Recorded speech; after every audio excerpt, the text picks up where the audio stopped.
Hey guys, welcome to another episode of WrestleLine. I'm your host John Scott, and I'm pleased to say for the first time on the podcast, Sonny G. How are you doing, my friend? I'm very well, thank you very much, all things considered. But I appreciate you having me on. This is awesome. It's usually me doing the interviewing as opposed to being the one interviewed. So it's a little weird for me. Right, I mean, and it can be an odd thing as well when you're used to that, because I've had that before where I've gone on somebody else's podcast, and like you, I'm normally used to the person on this side. I'm always kind of like thinking ahead. I need to get questions in, and it's really odd to sit on the other side of things. I found it really difficult not to want to take more control of it. I don't know how to explain it, but No, I get that it's a funny completely. thing sometimes. Yeah, I completely understand. It's like, because usually I'm sort of driving the podcast forward, whereas now this time it's going to be you doing it and me answering questions. It's so it's definitely something new for me, but it's cool. The power is out of your hands. That's what It is. Yeah, it is. Now, for those people that are not familiar, just give us a little bit of a background about some of the stuff that you do, because I know you do a lot of different stuff, not just the commentating, which we'll get to, but some of the things that you're involved in at the moment. Yeah, so I do a little bit of everything, to be honest. Yeah, I do the commentary, but I've seemingly over the last few weeks I've sort of done voiceovers for people for videos, and do a podcast myself, do video game streaming. So yeah, and I do a bit of a jack of all trades, really, I guess. Yeah, and obviously, we're in very odd times as it be at the moment with the whole virus and stuff like that, lockdown. Have you been able to, has this been all right for you, like your end with everything, or has this been a bit of a nightmare with some certain projects and things like that? It's just so weird, I mean, I was booked on just, a load of shows for the remainder of the year, and everything as it stands right now has been cancelled. But I'm lucky in the sense that I can do a lot of stuff from home. So there were shows that were recorded prior to the virus and everything going into lockdown. So, I do actually have stuff to be cracking on with. So I have got some shows to do commentary for, which I am grateful for. And like I said before, other people have been sort of giving me, asking me to do voiceovers for videos that they're making and wanting to put out. So I am fairly lucky in that sense that I can still do stuff wrestling wise, whereas other people can't. So, I consider myself really to be one of the lucky ones. Yeah. It's one of those things. It's either like this is like you either adapt and you become a little bit more creative with it. I mean, certainly from my end, I've managed, it's given me an opportunity to do other things, but for like you say, we're kind of fortunate in the fact that everything, like, I can't imagine if this was like in the 90s, what a nightmare we'd all be in, like, pre-streaming TV and kind of really good internet, not just the old dial-up and stuff like that, like how different things might be. So I kind of think that we're really fortunate with the whole technology aspect and the communication side of things that we can pretty much still go on, like at least on our side of the things, I feel. I completely agree. Yeah. Now, obviously, with commentating, like I've had it a lot with some of my listeners and guests, where I think like everybody at some stage, like especially wrestling fans, they'll go to a show and they'll be like, Joe, I could do that commentating stuff, piece of cake. I tell you, man, my hat's off to you, because it is so hard. It's a lot harder than what people think to actually do play-by-play on wrestling shows. Like, I know you can sit there in the crowd and you can analyze things and you can go, that would have been a good line, or this, that, and the other. But when you're faced and you're having like a complete variety of characters, styles, wrestling promotions, etc., I'm telling you, and I say this with experience, because I did at one time.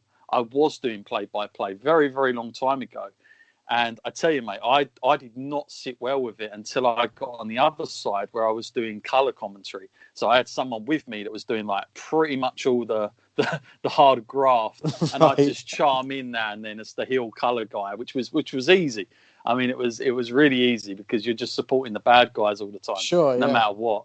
But yeah, I mean, like from your point of view, like how did you get into it, and how, like, because I know like a lot of your stuff, it's very solo Yeah. as well, which is another really complex thing to take on board. Because when I was doing the solo stuff, the problem with me is that I would tend to go off on a tandem, because I you know, like as soon as you get that dead air, that's like your co-commentator almost, and you're like you kind of like compensate for it a little bit too much, and before you know it, your rhythm's gone and everything else.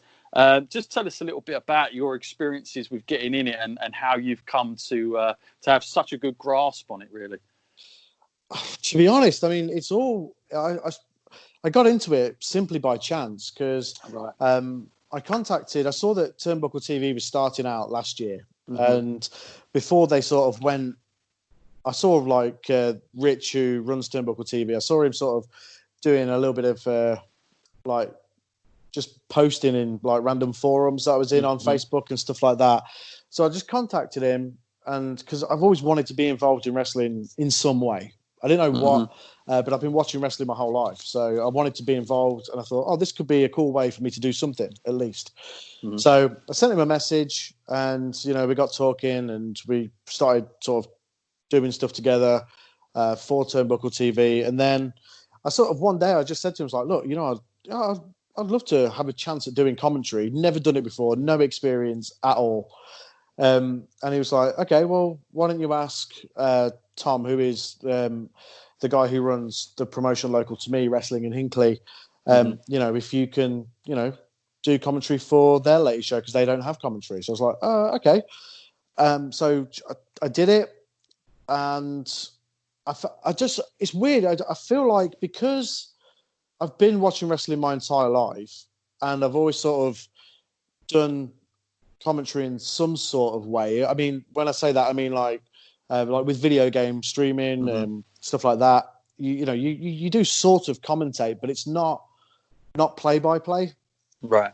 I've always been fairly comfortable talking, and it just seemed to fall quite naturally for me. I don't mean that in a big headed way or anything like that, but it's just I just felt very, very comfortable straight away. I mean, you know, I still feel now that I have a lot to learn, because I've only been doing this a year still.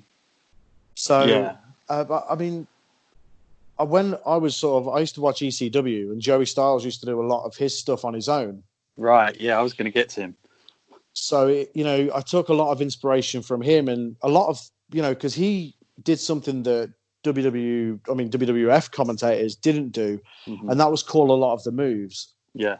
And with ECW, you know, it was introducing me to a different style of wrestling in comparison to what WWE was at the time, and WCW.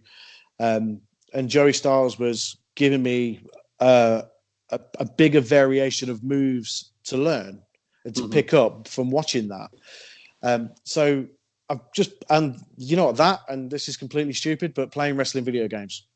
Honestly, right. Okay, yeah. Just picked up a heap of wrestling move names from there, and they were all just, for some reason, stored in my memory, and I can just reel them off. And it's a weird thing. And I just feel completely comfortable carrying it on my own. Yeah, because and you saying about the video game, that is like that rings a bell now, because when I was thrown in at the deep end, basically the play-by-play guy they normally had, he was ill, and much like yourself, I'm sure, the week before when you said your throat was playing up and all the rest of it, that's exactly what he had. And as a play-by-play, like, that's the biggest no-no. That's the one thing that if you can't speak, that's a big issue. You can be there all you want, but like, you know, at the end of the day. So they like threw me in, and I had like literally 2 hours, and I thought to myself, you know, like you think about commentating is easy, and then like you say, you don't know the moves. Like, not every single move is like stored in my memory. So they literally sat me down, and at the time we're talking like the sort of early PlayStation SmackDown games, and you remember you used to be able to like customize your wrestler, and you go through every single move to do it and what they'd have. I literally, that was my kind of like prep, was going through all these like scenarios of moves, which none of them stored in my mind, I can tell you, from watching that. But yeah, that's kind of where I got it from.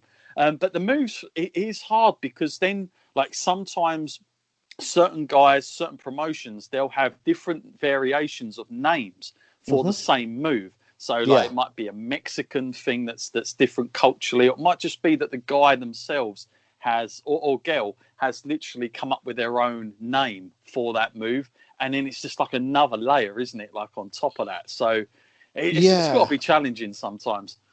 For sure. I mean, it can be. I mean, before, like, if I'm doing shows live and in person, I will always ask the talent what they call their moves, because one thing I really hate, and this isn't a knock on anybody, is when someone has, I don't know, for example, an RKO for their finish, and I ask what their finish is called, and they're like, "Oh, it's just an RKO." It's like, yeah, but that's not your name for it. Like, come up with a name, be creative, do it.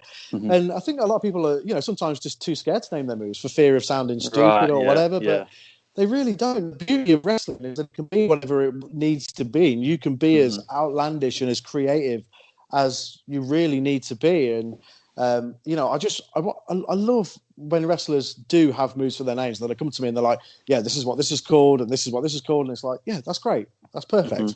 And obviously, like, what my hat's off to you as well, is because I know a lot of the stuff gets sent over after recording. So, like, promotions out there will record it, that gets sent over to you. Now, when I've listened to you, like, in the past, one of the things that stuck out for me, and I kind of made notes of this, is that when I'm watching it and you're like, obviously commentating to it, I feel like you're almost there in the moment, as opposed to, like, I'm not taken out of it, even though I kind of, as an inside person, know that, you've kind of sat back, you've had to wait for it to come over. Now, in terms of results and things like that, are you ever, do you have a process, or do you try and stay away and try and get that sort of like, that real natural flow to what's going to come up, and try and get a natural reaction? Or is it too tempting sometimes to just be like, I need to know where this is going, and because you've got that kind of advantage if you want it, but then I can also see it being a little bit of a burden as well. How is that process for you when putting them together sometimes? A lot of the times, I know. So if I get footage like post show, most of the time I know who's going to win. I know the way the results going, and a lot of the time I know the way that the things are going, like story wise, down the road. But the one thing I try and do is make it believable for people. I don't want to just phone it in. Even though I'm sitting in a little room in my house with, my microphone, my laptop with the footage playing and my headphones in, I still want to make it feel like I am there. Because otherwise, because I feel like you can tell when people are doing commentary in post. I feel like you can even tell. Yeah, you definitely can. Yeah, I feel like you can even tell with WWE commentators, especially sort of like in the early days of NXT UK. You could tell that they were at home, they were in a studio somewhere doing it, as opposed to sort of being there. But I it's just, even though I know the results, I don't feel like it's fair on the people watching it for them to hear that in my voice. So I just try and keep it. I just try and keep laser focused, like I don't know what's going to happen, and just be there in the moment. If you understand what I mean by that. No, totally. Yeah, and hats off to you, because it does come across like that as well. So that's really great. I appreciate that. Doing that right. Now, obviously, like you mentioned, Joey Styles there as a little bit of a good person to go from, especially in the solo aspect. Yeah. Is there anybody else that you like go back to and you've drawn from that you might not have necessarily been a fan of before you started commentating yourself, like that you kind of have a little bit more? Because I guess it's like one of the things, like when like wrestlers, they're always like fans of certain guys, and then as soon as they become a wrestler, they kind of see it in a different way, and they have a certain a different respect for other guys that they wouldn't necessarily have maybe liked growing up. Is there anybody for you that's happened with in like the commentating sense? I think Mauro Ranallo